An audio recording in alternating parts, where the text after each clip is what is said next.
All right, so fresh off the presses, we have a director's take on Overwatch 2 in regards to balance changes for Season 5, in case you can't read. All right, so let's see the fuckery that they're talking about. As Season 4 ends, I'd like to look at the game's balance. This season, we saw a wide selection of heroes get played, and for the most part, the game felt fairly balanced. With this in mind, let's look at 3 different topics from Season 4 and talk about how they will change in Season 5 and beyond. Specifically, I'd like to go over heroes like Junker Queen and Lifeweaver, one-shots, and crowd control abilities in 5v5. This should be good. In the mid-season patch, Junker Queen was given a series of buffs and she really started to dominate. You don't fucking say. Usually if you astro buff a champion or a hero, they usually, I would expect that her win rate would pop up by 5% and that she goes from one of the lowest pick tanks to the highest. Right?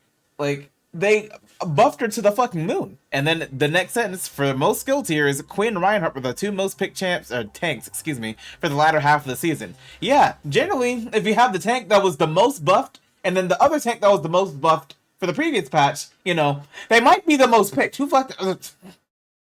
Yeah. But it's fine. They're buffing her by 50 HP on her overhealth from commanding shout, so she's still gonna be picked. Let's be honest here. Lifeweaver is a really dynamic hero. They spelled something wrong here. Let me go ahead and there we go. Some of the plays that people have pulled off with him during Season 4 were pretty astonishing. Reddit quick play doesn't count. However, he's not powerful enough to be a solid pick for most players. Try everyone. I'm going to use fighting game terminology real quick. We're going to have 2 different archetypes of characters. So we have the gimmicky characters and we have the honest characters, right? A character that's honest, you'll be able to tell what they're going to do before they do it because they kind of only have their 1 or 2 dimensional playstyle.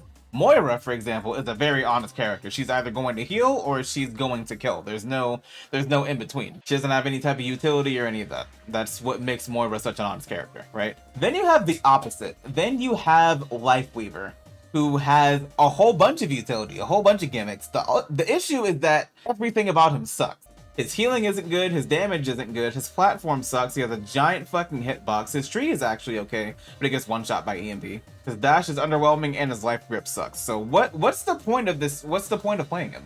Luckily, it looks like most of the stuff that I mentioned is going to get buffed, so that's cool. Continue to monitor both Junker Queen and Life Changer and make additional changes if necessary. Yeah, you need to. The community has also voiced concerns over the number of one-shots from both Widowmaker and Hanzo. Now, anyone who's ever played with me or played against me knows that I'm just like a magnet for Hanzo headshots. And it's not even just recently, it goes all the way back to when I was playing on console in Overwatch 1. I wish this game had like a death count because I'm sure if I counted the amount of times that I would die to like a Hanzo headshot, it's at least 70% of my death. Like bare minimum.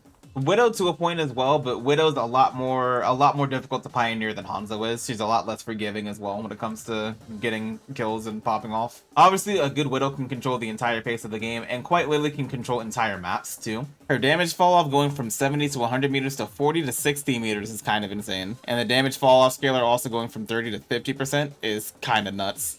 And the same with Hanzo being that he's just not going to be able to one-shot 250 HP heroes anymore. And I do like the change that his Sonic Arrow will be more recognizable to the enemy team, because that's one of the most annoying things, where you're not sure if you're even on Sonic Arrow, or if you're on Sonar, right? Then you just walk and you just fucking die. It's aggravating. So one thing in particular about Widow that's going to be interesting is that you won't be able to hold what I call Kefri angles anymore, because again, Kefri has lineups and angles like a fucking psychopath. Shout out to that man. I'm not sure if he's going to be in shambles or not, but like there's this one specific angle on King's Row that you probably won't be able to hold anymore, because instead of being 70 to 100 meters, it's going to be 40 to 60 meters, And any changes to Hanzo, I am very, very, very, very much here for. Fuck that character. Lastly, they want to talk about crowd control abilities in-game, as opposed to, out of game. The biggest shift was from 6v6 to 5v5, no fucking way. Part of that change was to remove most of the crowd control abilities from our damage and support heroes. Overall, we think that this is a positive change to the game. At times, the original game felt like you were in a pinball machine.